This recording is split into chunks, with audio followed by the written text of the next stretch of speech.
আমার চ্যানেলে আপনাদের ওয়েলকাম। আমি আজকে আপনাদেরকে ঘরোয়া 5 মিনিটের সবজি করে দেখাবো। এখন আমি সবজিগুলো কেটে নিচ্ছি। কেটে সবজিগুলো ভালো করে ধুয়ে নিব। এই সবজিটা সাধারণত ঘরে যে সব সবজি থাকে সেগুলো দিয়েই করা যায়। আমার ঘরে যে সব সবজি ছিল ওগুলো দিয়ে আমি করছি। আপনাদের মন মতো সবজি দিয়েই করতে পারবেন। যেমন আমাদের ঘরে গাজর, ঝিঙ্গা, চিচিঙ্গা, ধুন্দুল, আলু যা ছিল টুকিটাকি তাই দিয়ে আমি করছি। এখন পাতিলটা গরম হইলে আমরা তেলটা ঢেলে দিব। পেঁয়াজ, কাঁচামরিচ, টমেটো এগুলো দিয়ে দিব। একটু নেড়ে ছেড়ে বাদামি কালার হওয়ার জন্য অপেক্ষা করব।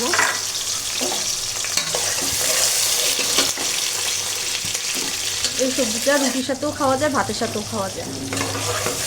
সবজিতে একটু আমরা তেজপাতা, লং একটু দিব, যার যার ইচ্ছা। কেউ দিলেও দিতে পারে, না দিলেও সমস্যা নেই। এখন বাটা আদা রসুন একটু একটু করে দিব। লবণ, একটু হলুদ, একটু গুঁড়া মরিচ এগুলো দিব। দেওয়ার পরে একটু নেড়ে চেড়ে নিব।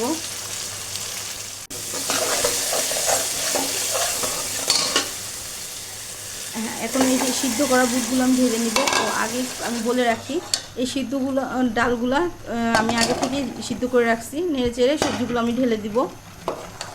একটু নেড়ে চেড়ে নিব।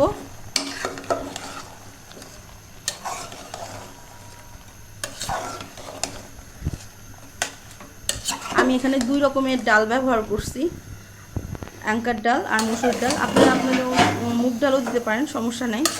এখন একটু নেড়ে চেড়ে নিব। নেড়ে চেড়ে কষানো ভালো করে হওয়ার পরে আমি একটু পানি ঢেলে দিব। পরিমাণ মতো পানি ঢালার পরে সিদ্ধ হওয়ার জন্য অপেক্ষা করব। এই যে দেখেন সবজি সিদ্ধ হচ্ছে। এখানে পোড়া মরিচ, আপনার 5 ফোড়ন দিব। একটু উপর দিয়ে ঘি ঢেলে দিব। সামান্য একটু ঘি দিলে যাতে ঘ্রাণটা সুন্দর আসে, সেজন্য আমি একটু ঘি দিছি। আপনাদের ইচ্ছা আপনারা দিলেও দিতে পারেন, সমস্যা নেই। এখন বাগার দিব। পোড়া মরিচ দিয়ে এখানে কুচি করে রসুন, সামান্য একটু পেঁয়াজ দিয়ে আমি বাগার দিচ্ছি।